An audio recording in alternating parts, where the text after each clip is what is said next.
tsara indrindra fitiavana tsy miofo tsy mifindra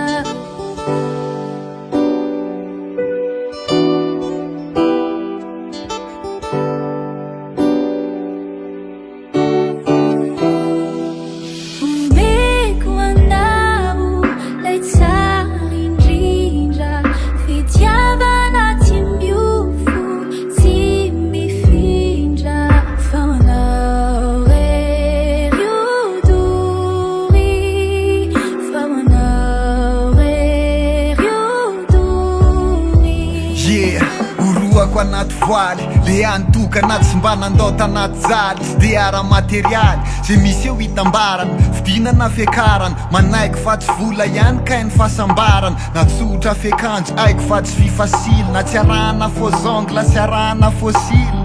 ny amiko meko anao tsisy fameriny de zay rehetra bango fitahina ny famenony fikitra aminao na mbola maizina ny abitso aranoratra tantara fa rasy ratany hafa mety betsaka ny andiso fenao le arofanina mamefa tsy akaraboka sarotra aravaina satria fity tsy mitapoka fifehezantena no ambolena hidoroboka ena maro azany meva aminao rery anay foko no hidoboka tsy hoboboka fa mandra-palasako vovoka meko anao le tsara indrindra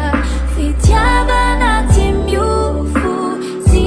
mifindra fa manao ery odory fa manao ery odory